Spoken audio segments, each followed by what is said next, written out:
everyone. Welcome to Writings, Chats, and Friends. And today we are joined with our co-host, Celeste Duckworth, and of course, Mr. Kenneth Ween.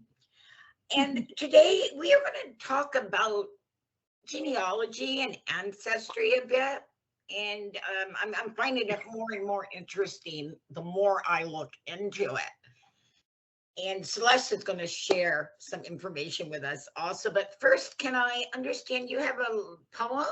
Yes, I thought I would read part one of The Idea of Ancestry by Etheridge Knight. He wrote, it was published in 1968, which I think was just shortly after he was released from prison, if I recall correctly. The Idea of Ancestry.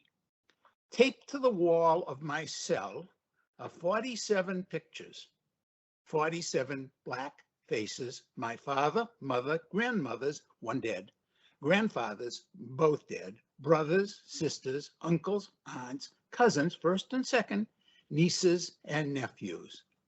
They stare across the space at me, sprawling on my bunk. I know their dark eyes, they know mine. I know their style. They know mine. I am all of them. They are all of me. They are farmers.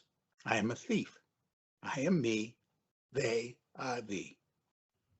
I have at one time or another been in love with my mother, one grandmother, two sisters, two aunts, one went to the asylum, and 5 cousins. I am now in love with a 7-year-old niece. She sends me letters in large block print, and her picture is the only one that smiles at me.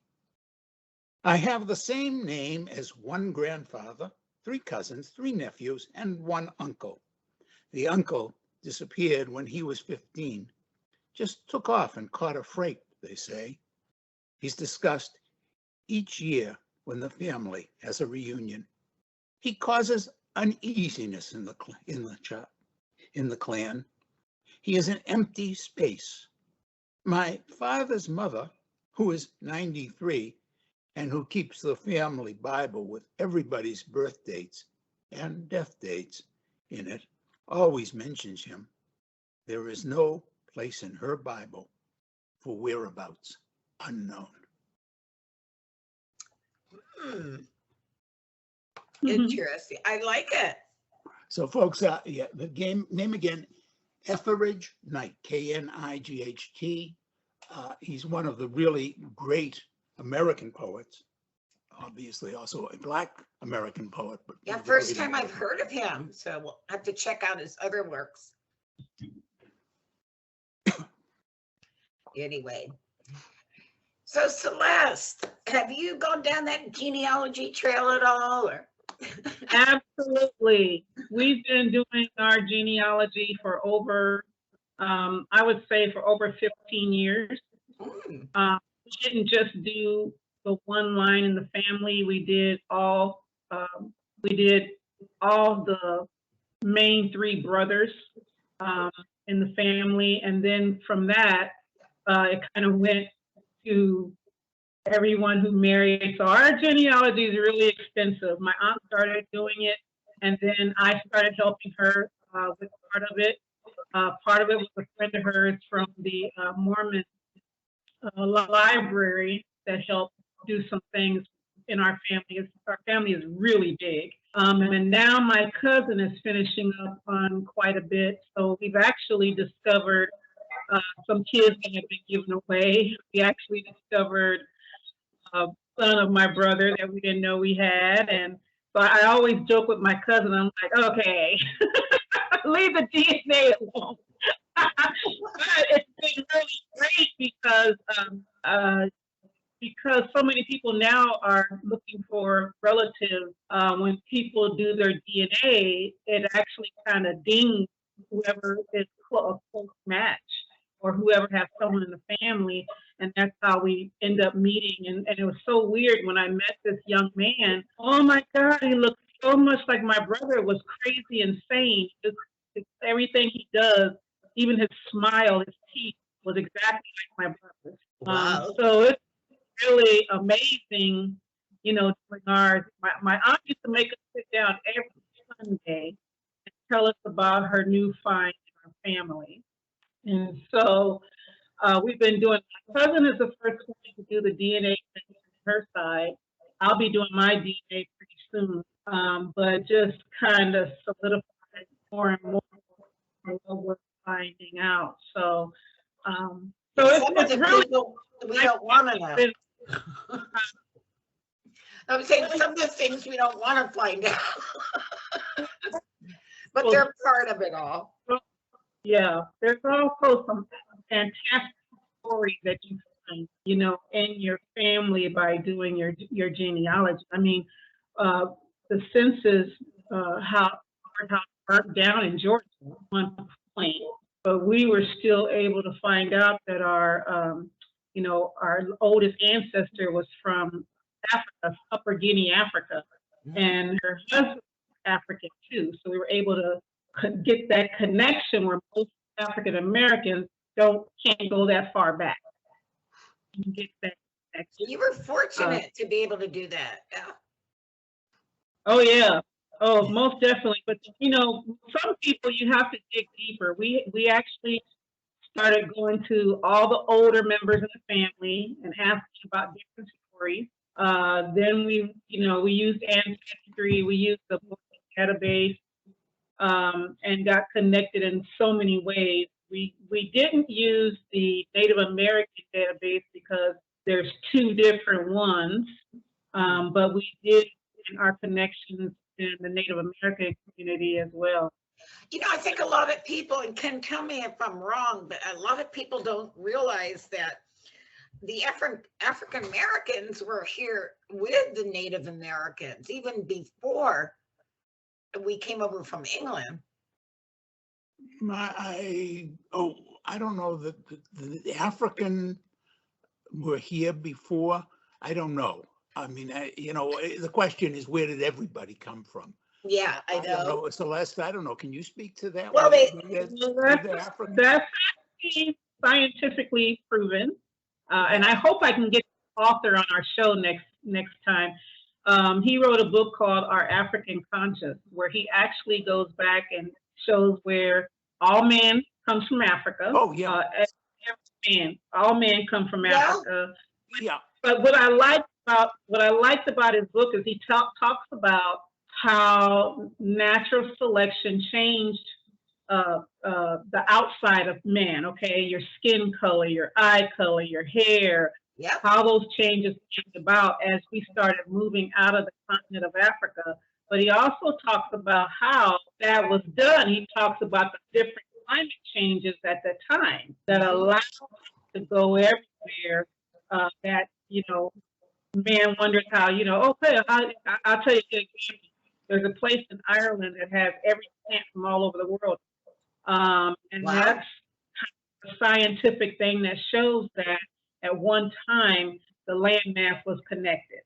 Right? Yes, those things I knew, but I thought when you were talking about African people, we being here, I thought you was making a distinction between the Africans of today, the modern world. No. Divide. Oh, okay. Mm-hmm. No. Yeah, we're all from common ancestry. Much more interesting than African and American, because actually those continents were joined at one time.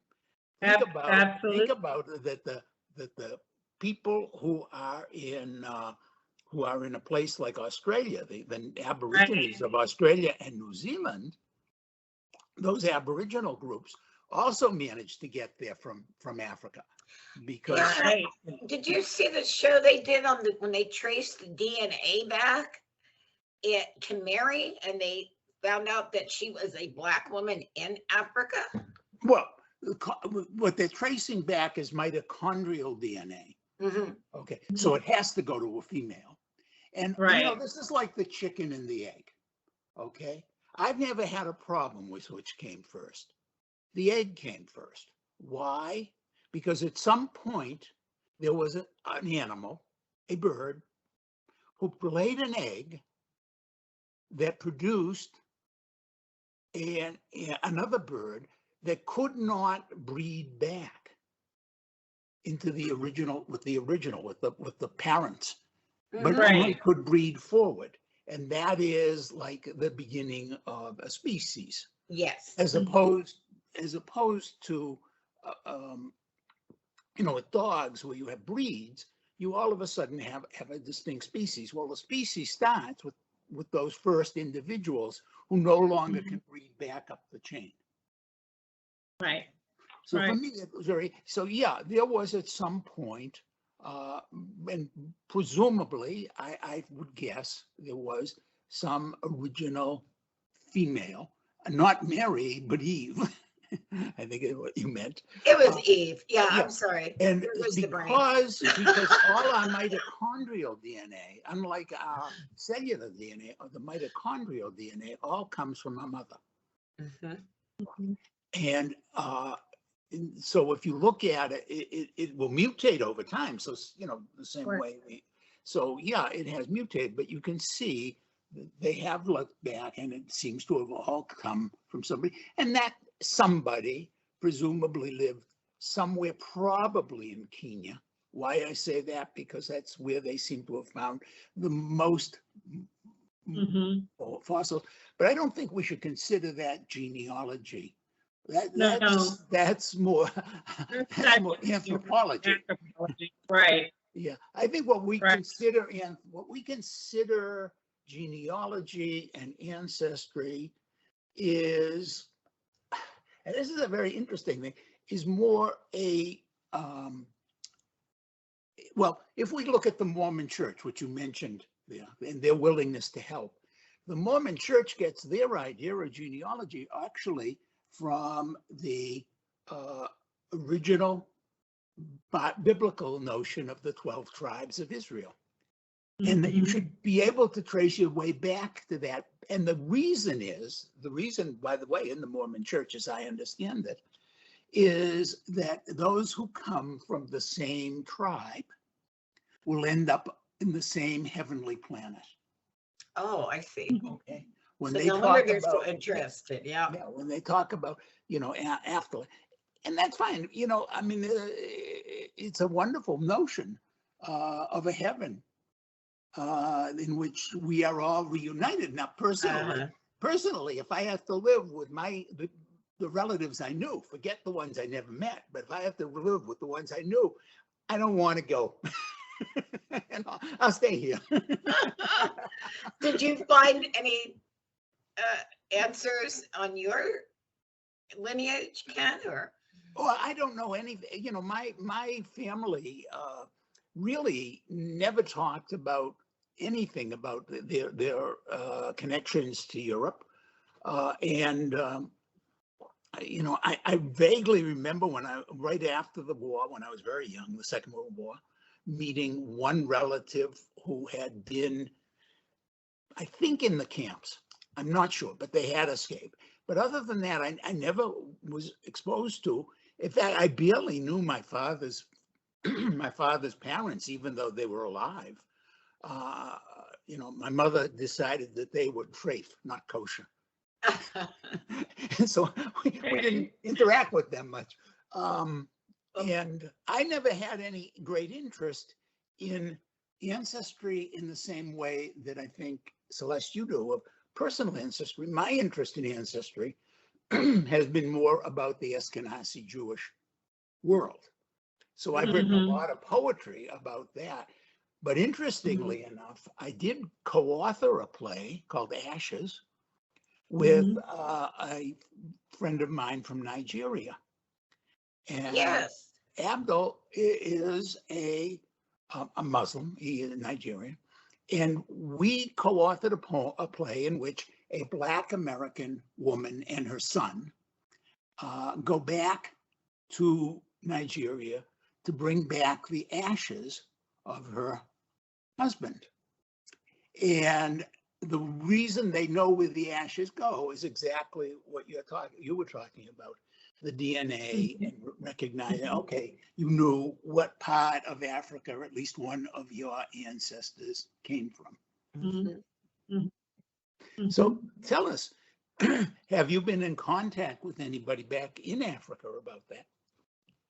No, and hopefully next year we'll be able to do some traveling to look at some of the ancestral, homes in Georgia and back, and we want to go to Africa.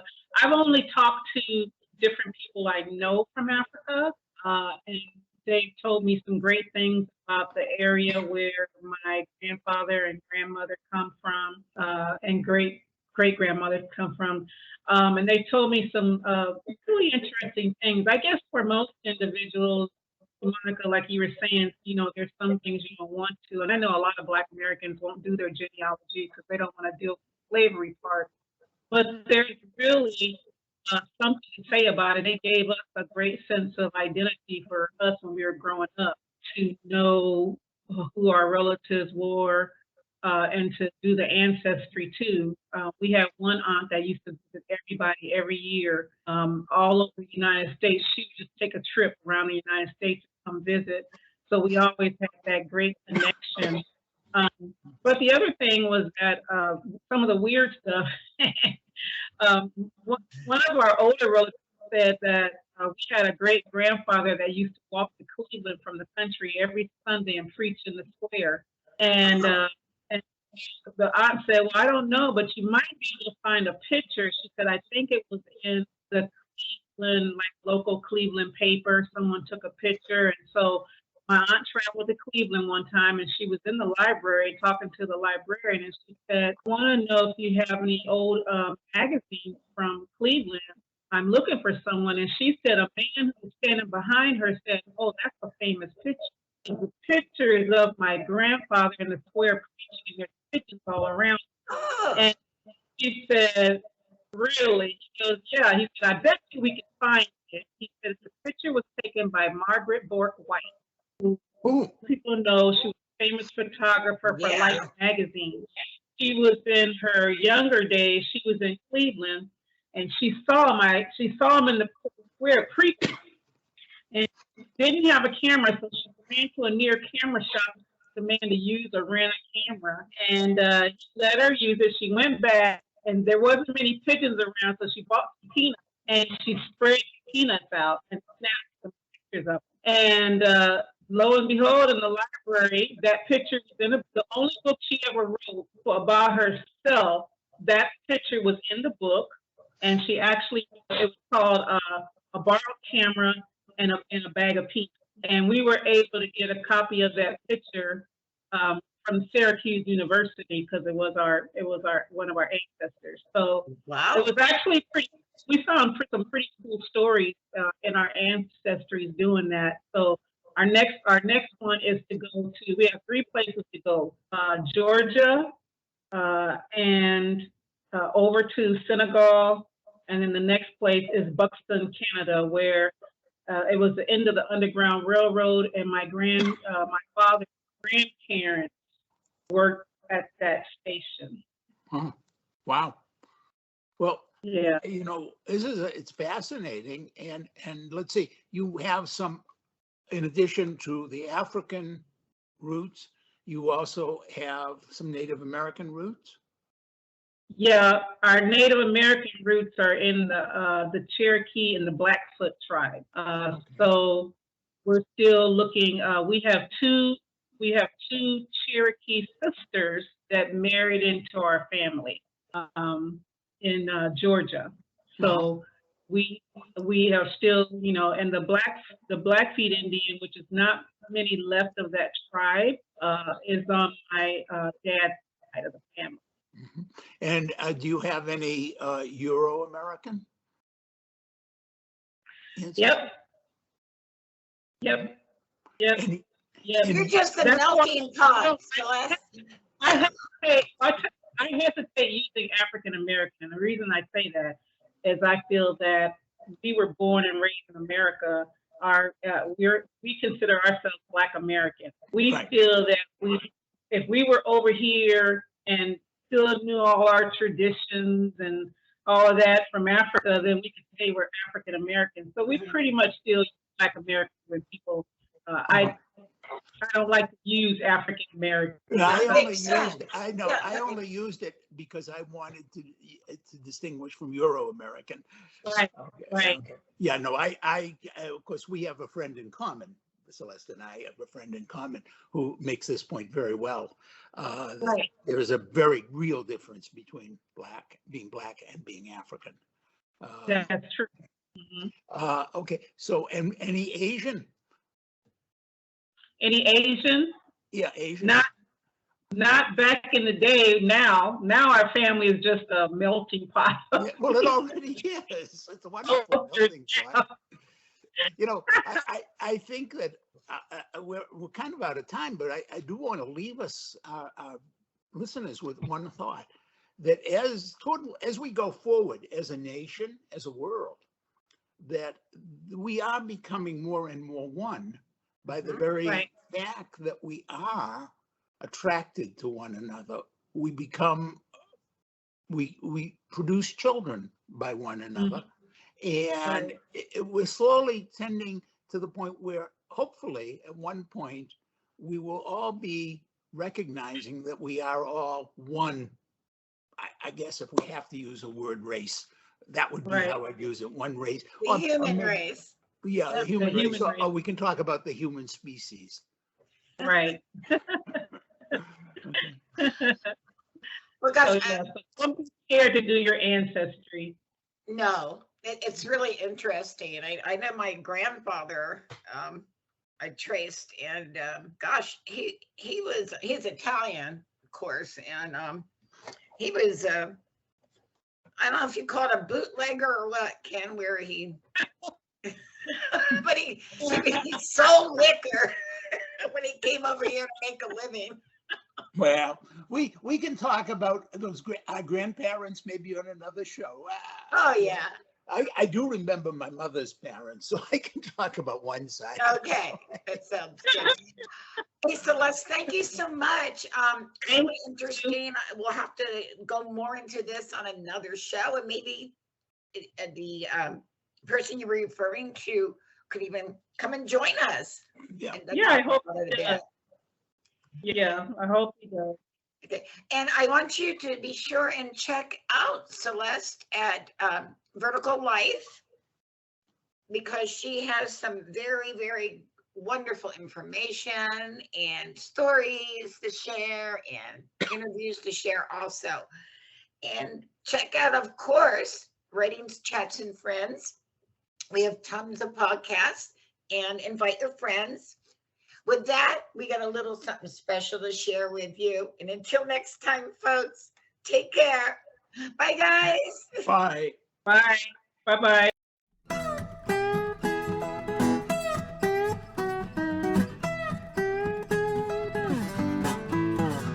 Ephraim, my neighbor, wasn't much of a musician, but he could pick at a guitar and his voice didn't stray too far off track. That made him good enough for a part-time gig at the Dewdrop Inn. That's where he and I hung out. There must be one of those pun name bars in every town. Some have the extra E to make them sound classy, and some don't. Other than that, they're all pretty much the same. Dumps. This one, it belonged to Sal Marjoni. Had an Irish theme courtesy of some four-leaf clover decals and a sign for Killian's Red, which Sal didn't actually serve. He did make a bad Irish coffee using a tar-like liquid from a seldom cleaned and long overboiled pot topped with Ready Whip. Order a copy of Tales from the Dewdrop Inn, and as Sal would say, enjoys yourself.